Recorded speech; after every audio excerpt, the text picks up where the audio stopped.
Halo, apa kabar? Jumpa lagi dengan Mimo.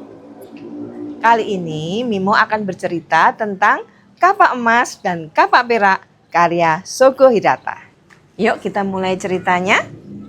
Dahulu kala, hiduplah seorang penebang kayu yang miskin. Suatu hari, dia menebang kayu di hutan. Ketika hari telah terik, dia merasa kelaparan. Sudah waktunya makan, katanya. Kemudian ia duduk di pangkal sebatang pohon sambil menikmati rotinya. Setelah itu, ia menuju ke mata air yang tidak jauh dari situ, lalu membungkuk untuk meminum. Ketika ia membungkuk, kapak yang ada di pinggangnya terjatuh ke dalam mata air itu. Kapak itu pun tenggelam ke dasar mata air. Apa yang harus kulakukan? Aku tak bisa berenang. Lagi pula, mata air ini dalam sekali. Aku tak dapat bekerja tanpa kapak itu, keluh penebang kayu. Penebang kayu itu sedih sekali. Apalagi ketika ia teringat ibunya yang sedang sakit di rumah. Karena tidak tahan, ia lalu menangis.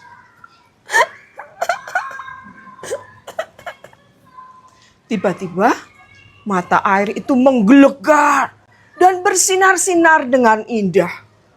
Dewa mata air muncul dari cahaya terang itu. Bang kayu, mengapa kau meratap sedih? Tanyanya. Penebang kayu amat terpesona. Kemudian ia menuturkan kesedihannya. Oh, penebang kayu yang malang, karena kau amat baik dan perhatian kepada ibumu, aku akan mencarikan kapakmu itu, ujar dewa air. Lalu ia pun menyelam ke dalam air. Tak lama, dewa air muncul. Dia membawa sebuah kapak emas. Inikah kapakmu? Tanyanya sambil menunjukkan kapak yang bersinar emas. Bukan, kapakku tidak seindah itu. Kapakku cuma sebuah kapak biasa, jawab penebang kayu. Dewa air kemudian kembali menyelam ke dalam air. Kali ini dia membawa sebuah kapak perak. Inikah kapakmu? Tanyanya. Penebang kayu yang jujur itu menggelengkan kepalanya. Jawabnya, bukan. Kapakku cuma sebuah kapal sederhana. Sekali lagi, dewa air menyelam ke dalam air. Tak lama, dia muncul dengan membawa sebuah kapak besi yang sudah berkarat. Inikah kapakmu? Benar, kapak itu milikku. Terima kasih dewa air. Dengan kapak ini aku bisa bekerja dengan keras untuk menghidupi ibuku dan membelikan obat untuk ibuku, jawab si penebang kayu dengan gembira. Dewa air tersenyum kepada penebang kayu lalu berkata, kau seorang anak yang baik. Aku akan menghadiahkan kapak emas dan kapak perak yang tadi aku tunjukkan kepadamu. Kemudian dewa air mengeluarkan kapak emas dan kapak perak dari balik jubahnya. Kemudian ia memberikan kepada penebang kayu yang sedang terpesona. Penebang kayu itu menerimanya dengan tangan gemetar karena senang dan takjub akan kebaikan sang dewa air. Setelah itu, sang dewa kembali menyelam ke dalam air. Dengan sukacita, si penebang kayu itu pulang ke rumahnya dan memperlihatkan kapak emas dan kapak perak kepada teman-teman penebang kayu di desanya. Dia kemudian menceritakan pengalamannya yang ajaib. Seorang penebang kayu yang tamak ikut mendengarkan kisah si penebang kayu yang mujur itu. Dia menanyakan di manakah letak sumber mata air itu. Kemudian ia segera berangkat ke sana. Di sinikah mata air di mana aku bisa memperoleh kapak emas? Baiklah, inilah kapakku, katanya. Kemudian dia melemparkan kapaknya ke dalam air.